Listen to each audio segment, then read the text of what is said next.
And now, Mike's thoughts. Ladies and gentlemen, boys and girls, people of all ages, we all know that Tua got a concussion a couple weeks ago. We all know that Tua now has 4 concussions in 2 years.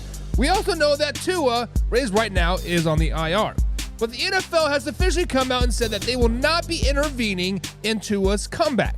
They will not manipulate in any way, shape, or form of Tua's comeback, aka meaning that he can come back if he wants to. We're not going to stop him. We're not going to encourage him. We're not going to do anything whatsoever. We are the NFL. We just want to sit back and say, hey, you do you, big man.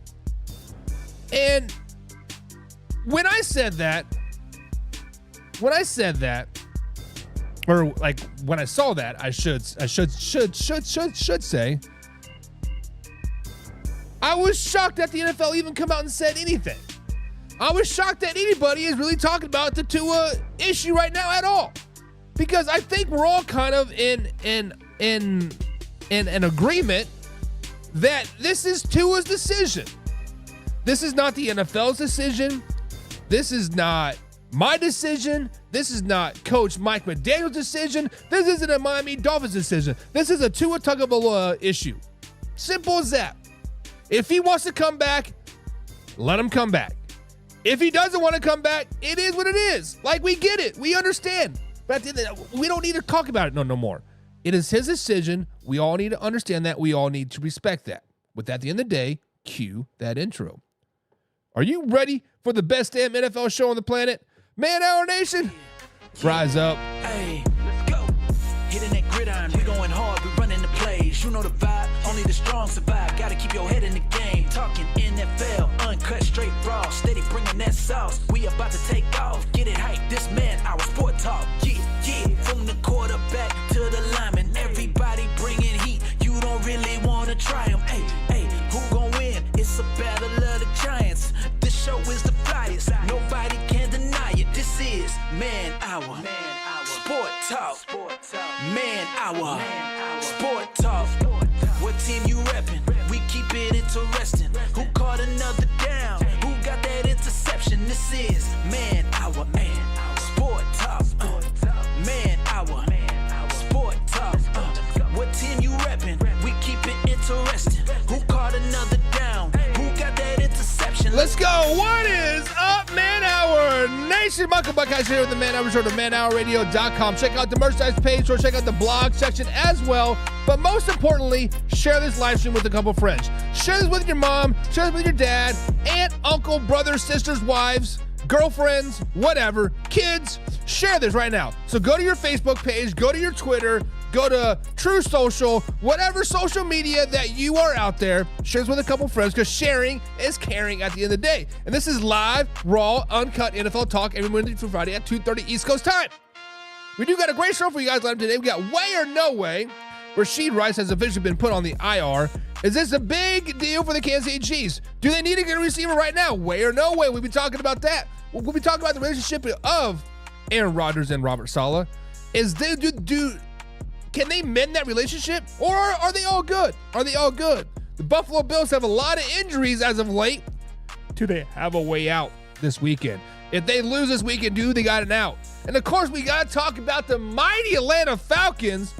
Good Lord, what a game last night. If you missed that game last night, you are been sleeping like John in his chair.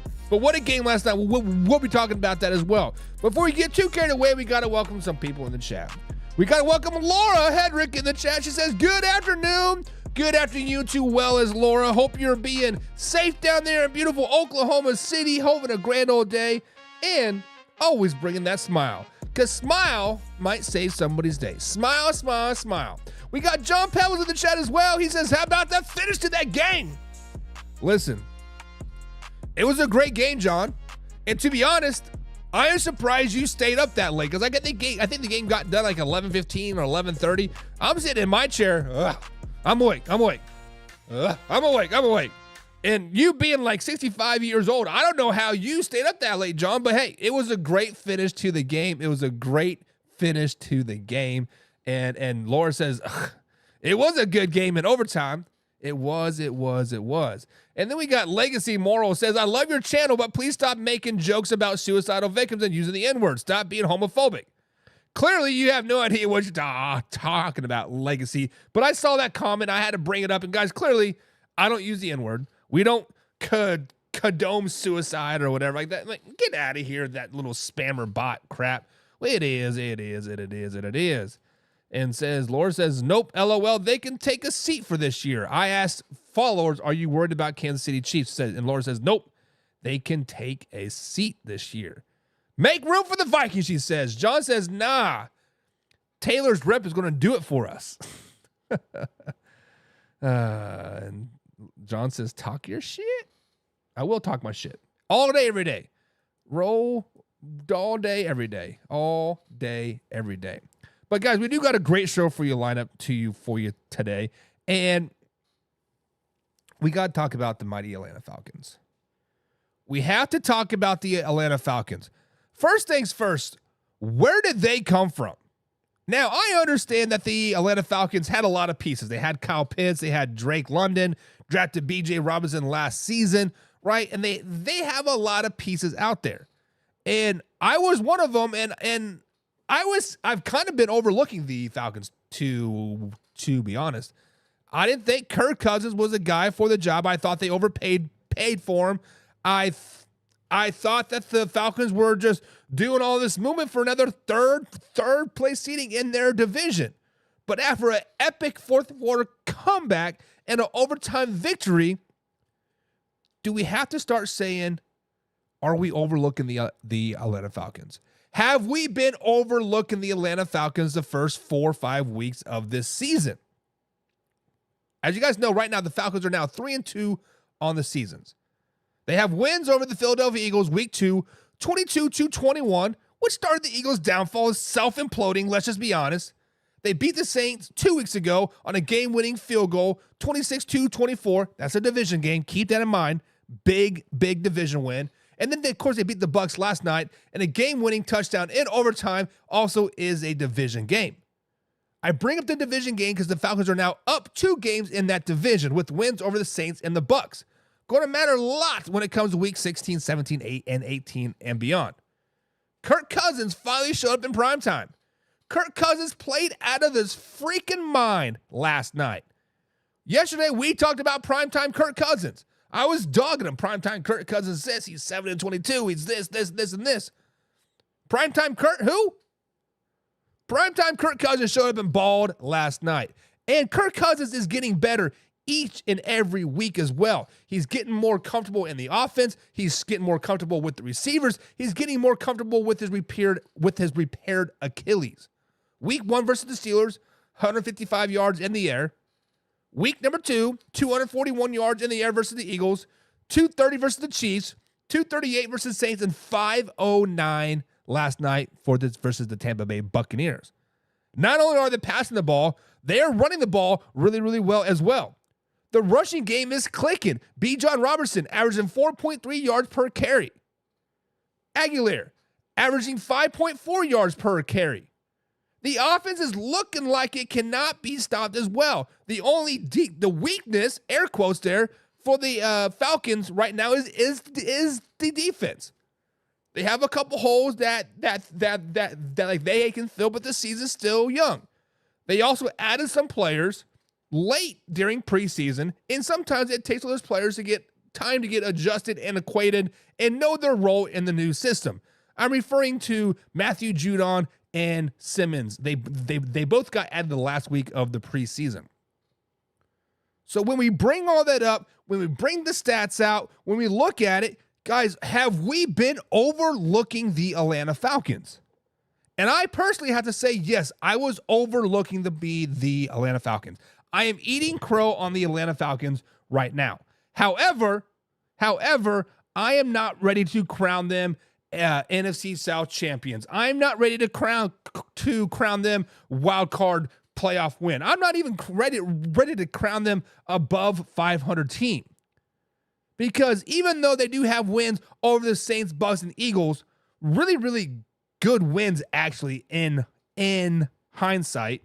They battled the Chiefs, lost by 5 points. But much like the Vikings, much like the Ravens, much like other teams out there, I'm not ready to buy into them yet. I am not ready to really put my money down and say the Falcons take my money and win the Super Bowl because Kirk Cousins has been playing out of his mind. I'm not saying Kirk Cousins is a bad quarterback. Do not get that twisted. Kirk Cousins is a good quarterback. There's a reason why he signs all these guaranteed dollar bills contracts, because he's a good quarterback. He comes in there and he wins. He is a winning quarterback. However, he is still an average quarterback. And I think this team needs above average quarterback, if not great quarterback play, for them to be successful, like they were versus the Saints, like they were versus the Bucs, like they were against the Eagles and even the Chiefs, right? They need Kirk Cousins to play at this elite level, and I don't know if he can do that for all 17 games. Granted, there's 12 games left in the NFL season. I don't know if he can maintain that for 12, 13, 14, 15 more weeks. I'm just curious, do you guys think we have been overlooking the Falcons? Do you guys think Kirk Cousins can maintain his level of excellence we saw the last couple weeks for the next 12, 13, 14, 15 games? Do we see Kirk Cousins being the man, the myth, the legend? Do we see him being an MVP? That's the questions we have to answer. And John says Kurt finally showed up. Listen, it was Matt Ryan night in Atlanta. They put Matt Ryan in the Ring of Honor, right? Arguably one of the best quarterbacks that Atlanta had in a very, very long time. Obviously out there and balled out. And then Kirk Cousins wants to show him up and break his single season Atlanta record. Yeah, Kirk Cousins played out of his mind. Played out of his mind. Crimson Anonymity says, do you think the Buffalo Bills will beat the Houston Texans this Sunday? We'll be talking about the Buffalo Bills on Way or No Way here in about 15 minutes, my man. So stay tuned for that. Stay tuned for that. Laura says, Cousins' primetime choke never happened. My question is, do you think his last year with the Vikings were purposely done to stink that bad? I don't think Kirk Cousins ever goes out there to really stink up the joint. Because if you look at it, yeah, the Vikings may have been stumbling early in the season, but you have to realize new offensive coordinator, Kirk Cousins is getting acquainted with his receivers, right? Jordan Addison, I believe that was his rookie year. And if I remember correctly, he went down week 9 last season? They started off the season 0-3, if I'm not mistaken. They've won one of their first 5. But then I thought they rattled off like 4 or 5 wins in a row. So maybe, just maybe, Kirk Cousins hit a buzzsaw with the Vikings. I finally got their schedule to pull up. Yeah, so they lost their first 3. They lost to the Bucs, a good Bucs team. Eagles and Chargers last year. They beat the Carolina Panthers and lost to the Chiefs, but then they rattled off versus the Bears, 49ers, Falcons, Packers, and Saints, and then Kirk Cousins goes down. So I don't think he was sinking the ship by any stretch of the imagination. He just was off the first 3 weeks. I don't know. But even then, he threw for damn near 400 yards each one of those games. So I don't know. I don't know. But it is what it is. John says, could very well be because most of there are for a paycheck. First of all, first things first, John. Everybody in the NFL is there for a paycheck. Whether you want to admit it or not, it is their job. They are going out there. They have sacrificed the last 15, 16, 17 years of their life, dedicated it to football to get to this point. They've had 16 years of job interviews to basically be here. So to say that they're just out here for a paycheck, that's kind of a dumb answer. Why even bring that up? Of course I'm out here to get paid. I'm out here to get paid, to get laid, because bitches love money. Laura says, I was angry watching him last night, going, how can you play that well, blah, blah, blah. Let the Vikings suck that bad. So, Laura, I believe you brought up the comment earlier that there was no primetime choke from Kurt, right? That first half, I was blown away. I'm like, whoa.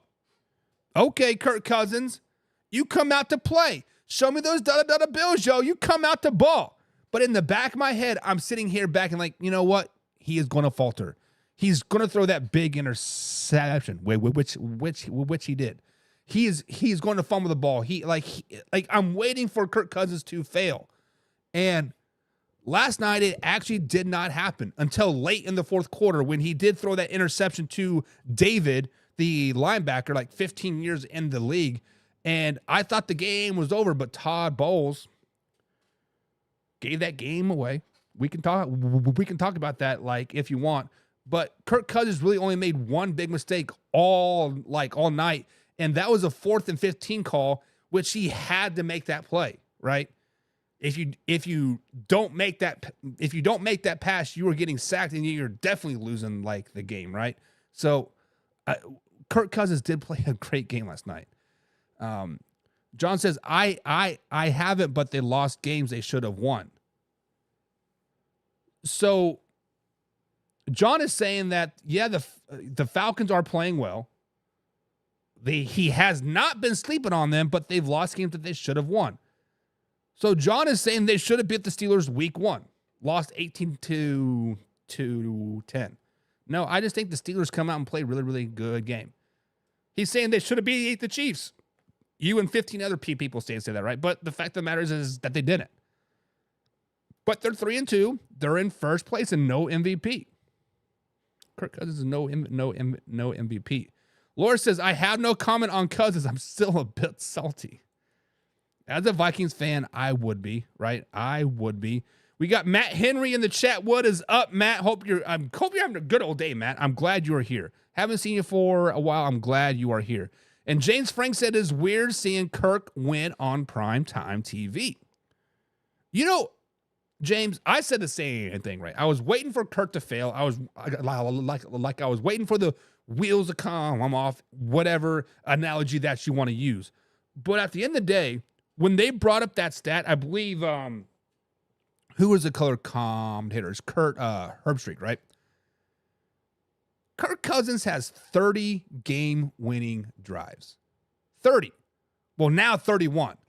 3 this season. I mean, as primetime Kurt doesn't show up a lot of the times, at the end of the day, 31 fourth quarter go-ahead scores to win the game. Kirk Cousins is clutch. Kirk Cousins is a dog. I mean, let's just be honest. The Brain Rot Center, what's up, says, me and my friends are now calling him Kirko Primetime now. Let's not get carried away.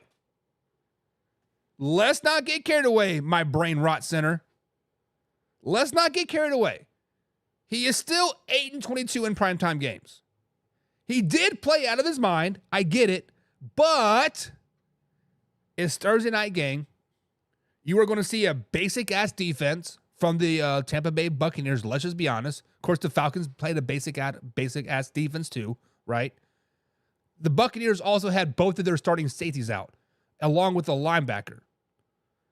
So, I'm not trying to take away from the win, but let's not be calling him primetime Kirko now. Let's just slow it down, baby. Slow it down. Let's win another primetime. I believe the next one is December 16th versus the Raiders on Monday Night Football. Let's just slow it down. Brain Rot Center also says the Falcons fixed the primetime narrative. I don't think they have yet. Win me one more, do back-to-back good primetime games, then maybe we'll talk. Then maybe we'll start talking about primetime Kurt's curse is over, right? Maybe. Kurt Cocaine was on his was on one last night. Good for him. Matt, I'm pretty sure you meant to put Cousins, but I remember You and I were in the Ken to Ken morning show just talking back and forth when they were talking about cocaine. I'm sure your phone is autocorrected, right? Mark D's in the chat. What is up, Mark? What's up? Join us tomorrow, guys, with me, Mark, and Hoffy. 9 p.m. East Coast time. We're going to do Week 5 preview here. And Laura says, I wanted the Oklahoma boys to come out on top last night for sure. Of course, I did too. I wanted to see Baker Mayfield ball out, which he did.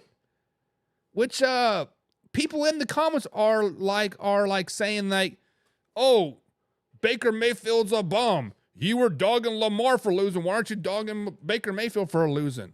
Because Baker Mayfield did not lose that game. Baker Mayfield played a hell of a game. The Tampa Bay Buccaneers as a whole played a hell of a game. They were outcoached. Todd Bowles is a bad coach. Raheem is a great head coach. Falcons outcoached the Buccaneers last night. It is what it is. Jim Powell's in the chat. Pigskin Pundit here. CFO of the Pigskin Pundits. Be like Jim and click on the link below. Become a Pigskin Pundit. But he says maybe when Tampa is relevant again, or the Falcons for that matter. So John says, slow it down. Or sorry, Jim says, slow it down, baby. We're not overlooking the Falcons. The point is that they're irrelevant. Tampa is irrelevant. So therefore, you're beating a irrelevant team. What does it matter? Jim, the Buccaneers are relevant. They have won the NFC South 3 years in a row. 3 years in a row. They have won the NFC South. They have gone to the playoffs, 4 years in a row? The Buccaneers are a good team. Just don't be sleeping on the Buccaneers. They're still going to win the NFC South. But the Falcons are going to make a run for the money. As long as Kirk Cousins keeps playing at an MVP level, elite level Kirk Cousins, we are going to see a lot of the Atlanta Falcons. We're going to see a lot of them. We're going to see a lot of them. Yes, sir, says Matt about the cocaine. Yes, sir. And it is a fantastic Friday. We do got football tonight, guys. Football Friday here in Southern Indiana. Who do we got tonight? We got the Jeffersonville Red Devils tonight. Ooh, a little 6A battle versus 3A battle. I'm a 3A school. They're a 6A school. We're about to whoop that ass, though. Slow it down, baby. We about to whoop that ass. Let's go. But, guys, it is Friday. And that means we have beautiful way or no way. No way. Let's answer this question by Matt first, though. Which is a bigger wow so far this season? The Vikings or the Jaguars?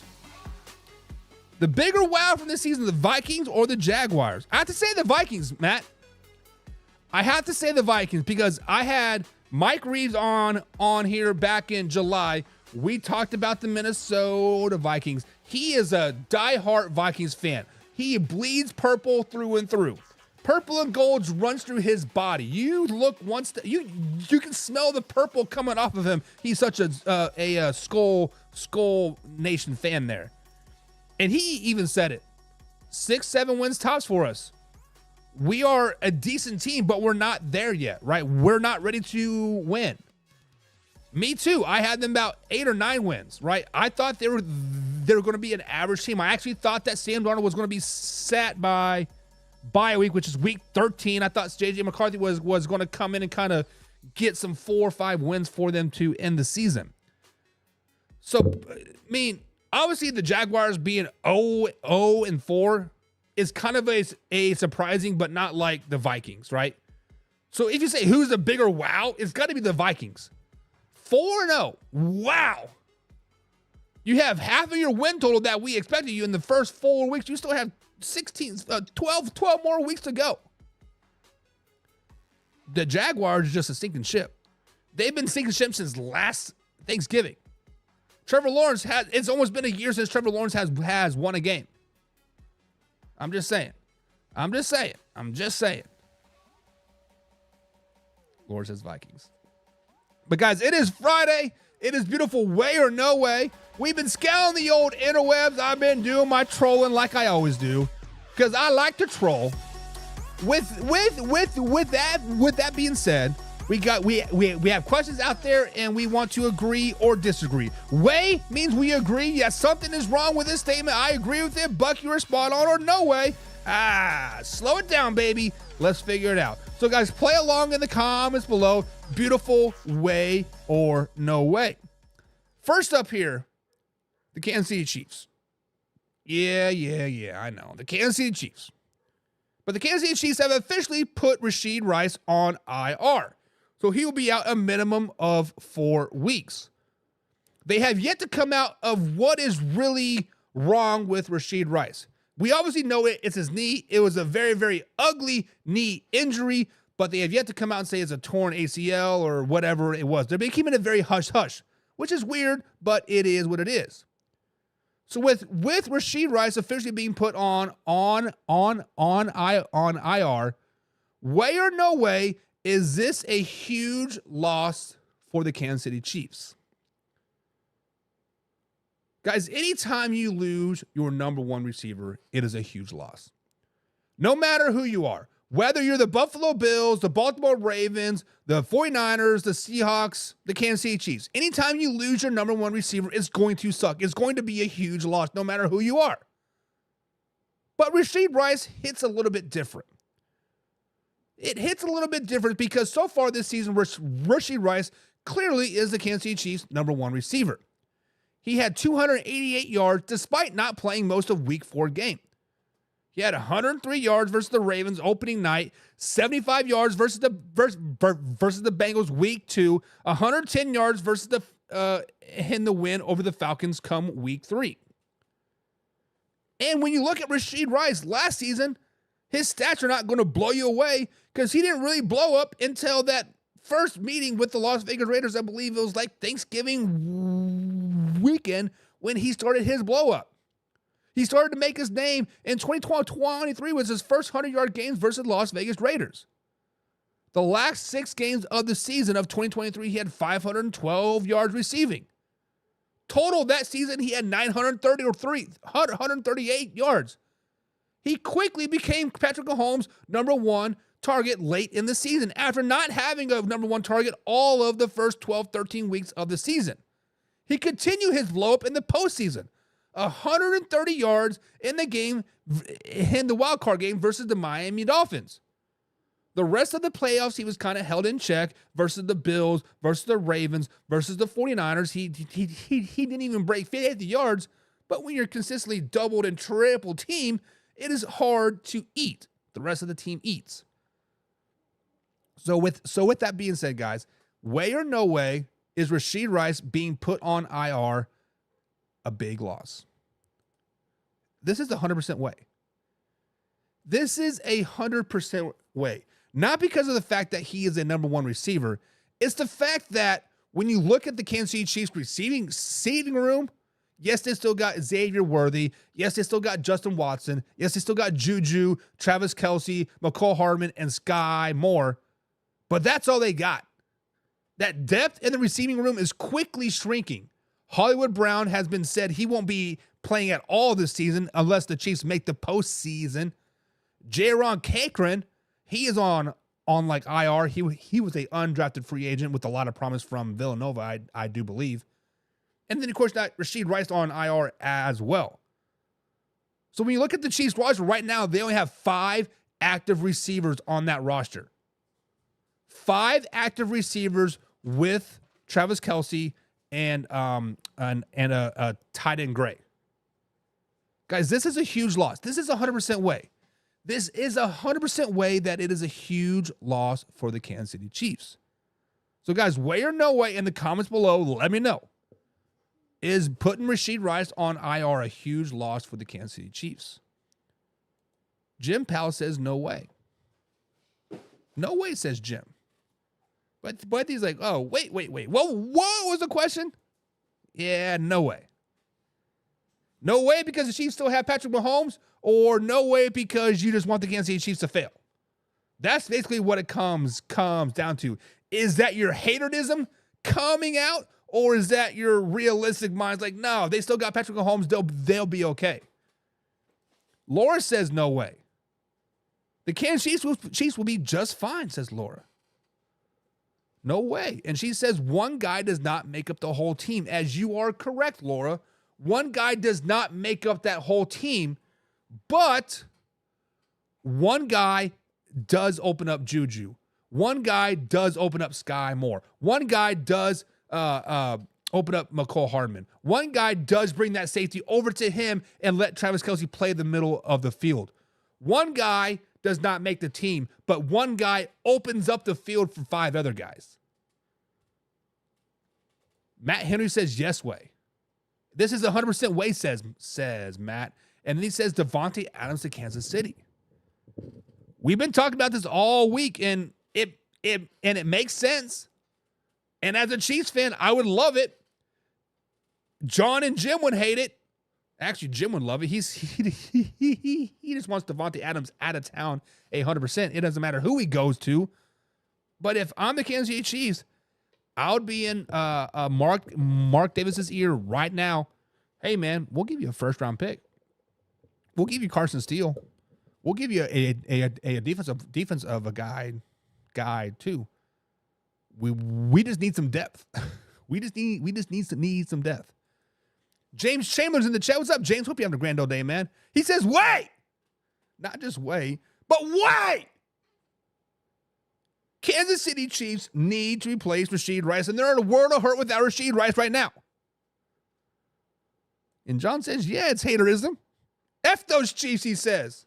Haterism. Haterade. So, guys, comments below. Way or no way does Rashee Rice going on IR hurt the Kansas City Chiefs? Way or no way?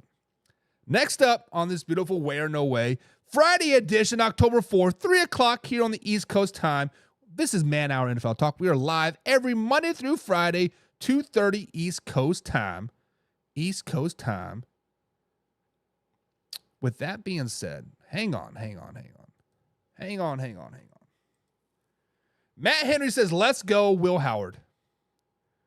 Are we talking about Will Howard from the Ohio State or Will Howard from the Kansas State University? Matt, I don't know who your college team is. I don't want to anticipate, but when you steal Will Howard from my Kansas State University, pay him $1 million to come play for Ohio State, man, F you guys. F you guys. Zen, I'm talking to you, my man. F you guys. No, but seriously. Will Howard is a pretty good piece. But next up here on the Way or No Way, we had the beautiful Buffalo Bills. Bills Mafia, some people like to call them. But the Buffalo Bills guys do play the Houston Texans this week on Sunday Football. The Buffalo Bills will be missing 4 key players when they play the Texans this weekend. So, guys, way or no way, will the Bills have an excuse if they lose to the Houston Texans this weekend? So when I say they have 4 key players missing from this week's game, 4 key players on defense alone. Ed Oliver will be out.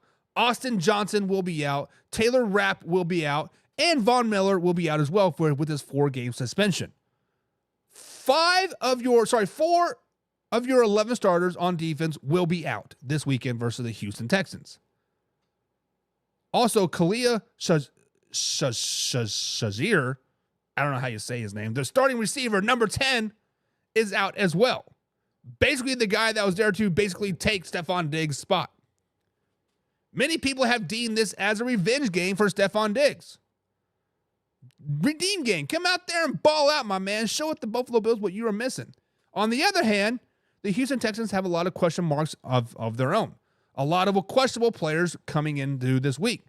3 of their 5 offensive linemen are questionable for Sunday. Joe Mixon will probably be out for Sunday as well. Tank Dell is questionable. However, the defense is pretty healthy, with the only question mark being Jake Hansen, which is their middle linebacker. So, guys, way or no way, if the Buffalo Bills lose to the Houston Texans on weekend, they have an excuse. I have to say way. They have an excuse because much like the Dallas Cowboys, the defense is missing some huge pieces. The Dallas Cowboys are missing some huge pieces. The Buffalo Bills are missing even huger pieces. Is that even bigger pieces? Taylor Rapp, Austin Johnson, Ed Oliver, Von Miller finally playing like Pro Bowl caliber Von Miller again, all out. You cannot expect to be great when you have 5 starters missing. 4 of them on the defensive front 7 alone. And to add insult to injury, the Bills defense has not been playing that good as is. They're only ranked 14th in the NFL right now. They're only giving up 165 yards in the air, but 156 yards on the ground. Guys, this is a way. The Buffalo Bills will have an excuse this week if they lose to the Houston Texans. They will have it out. Oh, our defense is banged up. We are missing 4 of our front 7 starters. Now, I am a firm believer of always the next man up.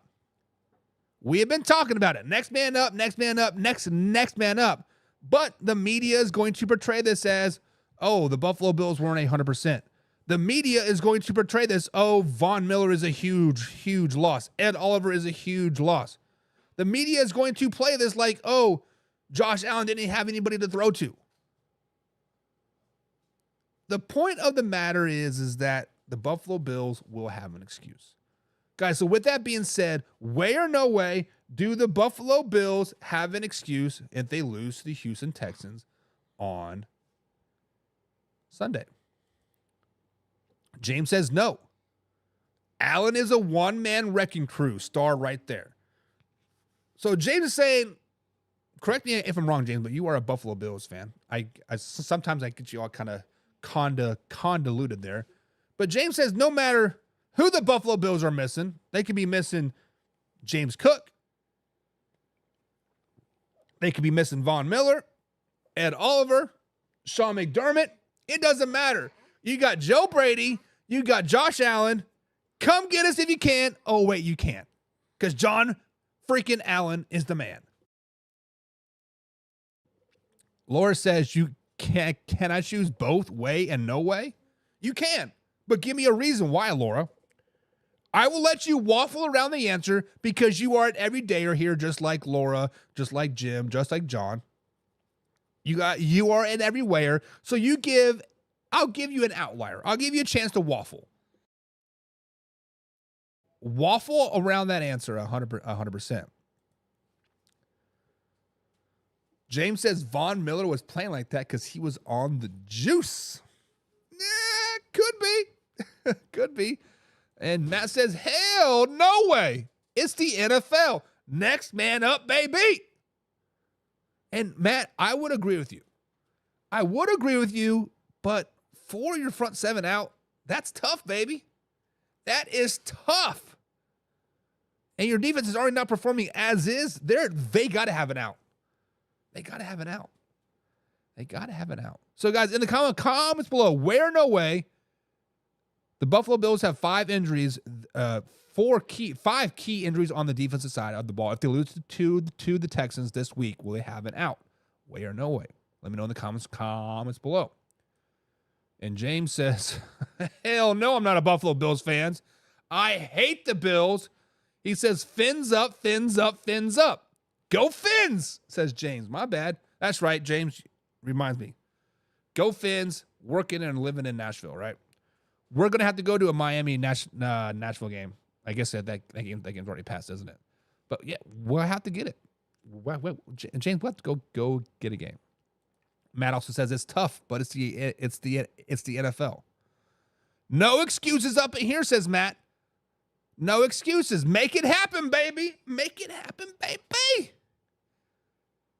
But guys, we are going to have some extra time today. So if you guys want to talk about anything, feel free to call the line. The phone line will be open here in about 10 minutes. If you are part of the broadcast channel, the phone number is in there. I do not have an overlay for it yet. And actually, I don't even know the phone number off the top of my head yet. But next week we'll get the phone. We'll get the phone numbers up here. We'll pop it up. But if you guys have the phone number, the cell phone's right here. Boom, right there, linked to the mixer board, and we'll be able to hear you if you guys want to talk. Matt's got a question for this. Are we giving the Miami Dolphins a pass? And he says no. And to be honest, Matt, we talked about this Wednesday, right, guys? We are kind of giving the Miami Dolphins a pass. No Tua, no Skylar Thompson from the Kansas State University. Represent EMA, baby. We are kind of giving Mike McDaniel and the Miami Dolphins a pass this season. Now, Still want Odell Beckham Jr. to perform. Still want him to get 17 catches. But we digress. We digress. We digress to talk about the New York Football Jets.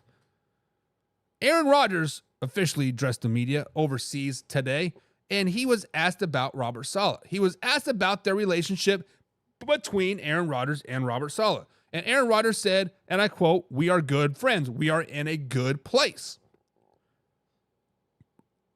Reading that on the surface, reading that in like hindsight, sure, we totally agree with you, Aaron Rodgers, right? Wink, wink, nudge, nudge.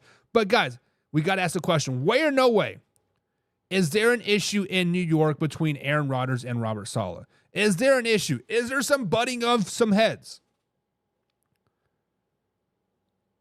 Robert Saleh said last week, guys, during a press conference after the New Jersey Jets jumped off or false started what five times, basically said that we need to dumb down the snap count. It is too much for the players. Maybe a quote needs to be toned down. Aaron Rodgers quickly snapped back and said, well, maybe the coach should hold the players accountable. But let's just be honest. Ever since Aaron Rodgers has been brought in, Robert Saleh has been undermined. He has to basically every choice he makes, he has to okay with Aaron Rodgers. At the end of the day, this is an Aaron Rodgers-led offense and a Robert Saleh-led defense. Let's just be flat out honest. So, guys, is there a problem between Robert Saleh and Aaron Rodgers in New York? Way or no way? This is 157.2% way. This is a way. Anytime you have to come out and say we are good. Hey, we're good. We're good. Clearly, you're not good. On social media, if you have to say, yeah, we're friends, clearly you're not. Clearly something is wrong. If you're spending more time saying that you're good friends, we're okay, we're in a good spot, we see eye to eye, you are not seeing eye to eye. You are not good friends. Basically, right now, Aaron Rodgers and Robert Saleh should have a shared Facebook account because something is wrong. For all you people that have shared Facebook accounts, we all know somebody cheated. The problem is, who did it first? Right now, Robert Saleh sees his job dangling by a thread. And Aaron Rodgers just keeps blowing it. Hopefully that string's going to break. Maybe the string will break. Maybe the string will break. Because I think deep down he wants Nathaniel Hackett to be the head coach. He loves him some Nathaniel Hackett. And I think deep down, Aaron Rodgers is probably playing the how can I play bad enough but still win but get Robert Saleh out. I think that's going on inside of Aaron Rodgers' head.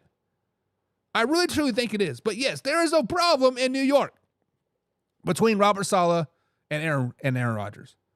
So guys, let me ask you the question. Way or no way, is there a problem between Robert Saleh and Aaron Rodgers? And Matt Henry says, yes, way there is. Shout out to the rooftop, says Matt. Yes, there is a problem. There is a problem. Laura says the Jets are going to lose over the pond this weekend, as they probably should. Because they play the Vikings, right? They should. They should lose this game. Laura also says, yes, way. Sounds like Green Bay all over again. So, when we flash back to the Aaron Rodgers and Green Bay situation, when your quarterback is older than your first-time head coach, and that head coach is trying to say a future Hall of Famer how to do things, there's going to be a little issue. There's going to be a little pushback, right? Now, I'm 36 years old. I believe yesterday we were talking about 80s babies, right? I am an 80s baby, 87, right? And anytime, I've been working IT for about 15 years now, right? So anytime a young kid off the street comes in and tells me how to do my job better or more effective, my first initial instinct is like, whoa, homie, I've been here for 15 years. You better figure yourself out real quick. Know your role, jabroni. But, come on. I don't know how old Robert Saleh is, but obviously they're pretty close to the same age. Aaron Rodgers has a hell of a lot more experience than Robert Saleh as being the leader of the team. So there's going to be a little pushback. And Matt Henry says anytime the head coach has to walk on eggshells, there's going to be a problem. Yeah. When you have to okay all of your moves through Aaron Rodgers, well, okay, let me take this back. You have to okay all of your moves through your ownership, general manager, and then ownership, and then Aaron Rodgers. There's a problem. The Jets didn't really want to bring in Allen Lazard, but Aaron Rodgers spoke to the owner spoke to the GM, and the GM says, "Look, Robert Saleh, we're bringing in Allen Lazard, like it or not." There has been a problem in New York since Aaron Rodgers came in.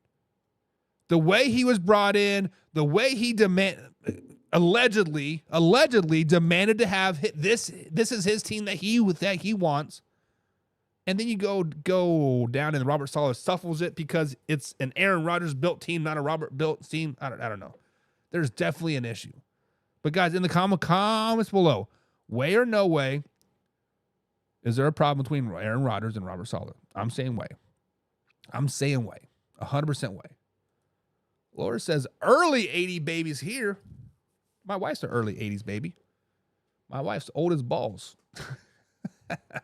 I'm kidding, honey. I love you, baby. I love you. But guys, that is going to be it for today's show. The phone line is open if anybody wants to call. Like I said, I don't have the number off the top of my head, unfortunately.